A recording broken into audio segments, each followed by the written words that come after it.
आप ऐसा सोच रहे हैं कि यह काम तो मुझसे होगा ही नहीं। जी हाँ, कई बार हम खुद से ही ऐसी बातें कर लेते हैं जो हमें अंदर ही अंदर कमजोर बना देती हैं। जैसे यह काम तो मुझसे होगा ही नहीं, या मैं हमेशा गलतियां ही करता हूं। यह सब बातें अपने आप से नकारात्मक रूप से बात करना है। यह सुनने में भले ही छोटी बात लगे, लेकिन यह अंदर ही अंदर हमें बहुत कुतरती है। यह नकारात्मक आत्मचिंतन है और इसका हमारे मन पर बहुत बुरा असर पड़ता है। इस नकारात्मक आत्मचिंतन के दौरान मन में कई तरह के भाव आते हैं। कभी गुस्सा आता है खुद पर, कभी निराशा होती है, अपनी काबिलियत पर शक होने लगता है। ऐसा लगने लगता है कि मानो हम हर काम में असफल ही होंगे। ऐसा लगता है मानो हम खुद अपने सबसे बड़े दुश्मन बन गए हैं। इससे हमारा आत्मविश्वास कमजोर पड़ जाता है और हम नया करने से भी कतराने लगते हैं। हमें आगे बढ़ने के लिए सकारात्मक सोच बहुत जरूरी होती है, लेकिन नकारात्मक आत्मचिंतन को समझ ही ना पाए तो जिंदगी भर हम पीछे ही रह जाते हैं। नतीजा ये होता है कि हम अपनी क्षमता से कम हासिल कर पाते हैं और जिंदगी में आगे बढ़ने में मुश्किलें आती हैं। तो चलिए आज इसी नकारात्मक विचार को समझने की कोशिश करें और देखें कि इससे कैसे बचा जा सकता है। एक बार फिर से बुधा स्टोरियन की वीडियो में आपका स्वागत है। तो चलिए कहानी शुरू करते हैं। दोस्तों, बहुत समय पहले की बात है। एक नगर में लोग खुशियां मना रहे थे। उस नगर में खुशियों का माहौल था। एक तरफ जहां लोग खुशियां मना रहे थे, वहीं पर दूसरी तरफ एक लड़का उन सब से अलग होकर एक पेड़ के किनारे उदास होकर बैठा था।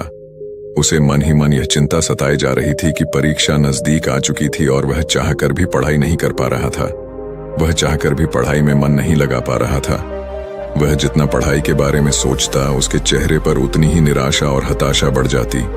वहीं सभी विचारों के बारे में सोच ही रहा था कि तभी वहां से एक गुरुवर गुजर रहे थे।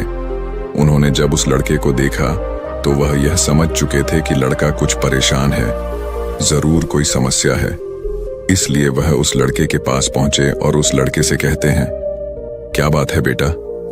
पूरा गांव खुशियां मना रहा है, गांव में खुशियों का माहौल है और तुम यहाँ इस सुनसान जगह पर इस पेड़ के नीचे अकेले बैठे हो और तुम बहुत उदास भी लग रहे हो। आखिर क्या बात है? उन गुरुवर की यह बात सुनकर उस लड़के ने जबरदस्ती अपने चेहरे पर मुस्कान लाने की कोशिश की, लेकिन मन में चिंता भरी होने के कारण वह मुस्कुरा ना सका।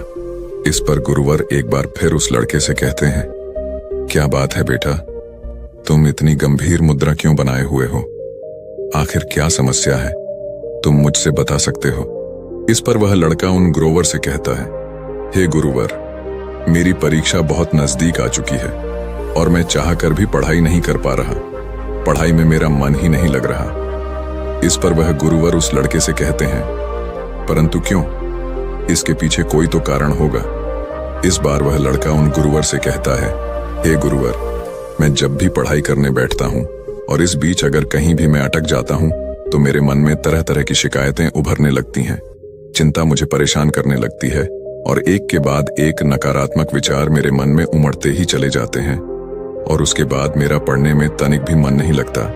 मैं चाहकर भी पढ़ाई में मन लगा ही नहीं पाता और देखते ही देखते जब मैं उन नकारात्मक विचारों के सामने हार जाता हूँ तो मैं अपनी किताबें बंद कर देता हूँ और फिर ऐसे ही कहीं पर निकल जाता हूँ, कभी अपने मित्रों के साथ तो कभी अपने आस पड़ोस के लोगों के साथ। मैं अपना काफी समय यूं ही खराब कर देता हूँ। हालांकि भीतर से तो मैं चाहता हूं कि मैं पढ़ाई करूं, अन्यथा मुझे इसका परिणाम भोगना होगा, लेकिन मैं चाहकर भी पढ़ाई कर नहीं पा रहा और ऐसा करीब पिछले 2 महीनों से मेरे साथ हो रहा है।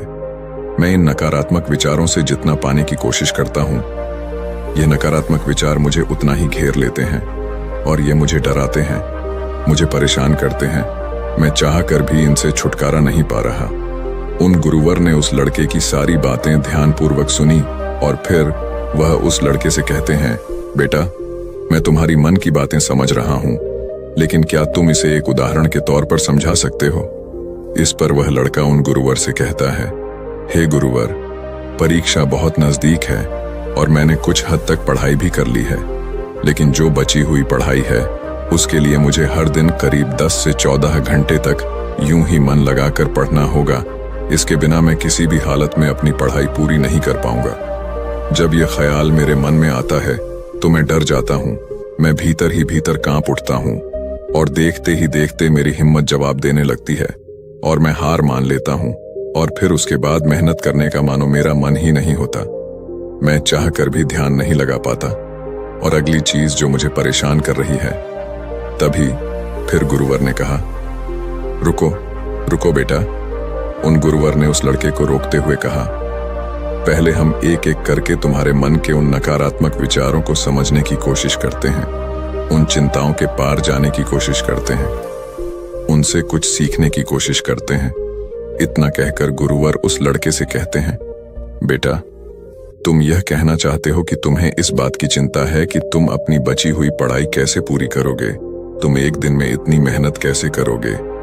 तो क्या तुम्हें इस चिंता के पीछे कहीं ना कहीं शिकायत तो नहीं नजर आ रही क्या? उन गुरुवर की यह बात सुनकर वह लड़का थोड़ा सा हिचकिचाते हुए उन गुरुवर से कहता है, हे गुरुवर, कैसी शिकायत? इस पर वह गुरुवर मुस्कुराते हुए उस लड़के से कहते हैं, बेटा, जब पढ़ाई करते वक्त तुम कहीं पर अटक जाते हो और बची हुई पढ़ाई के बारे में जब तुम सोचते हो, तब तुम खुद से शिकायत करते हो कि मैं तो कमजोर हूं, मैं इतनी मेहनत नहीं कर सकता, मैं भला ये कैसे कर पाऊंगा, मैं भला एक साथ 10 से 14 घंटे तक कैसे पढ़ाई कर सकता हूं।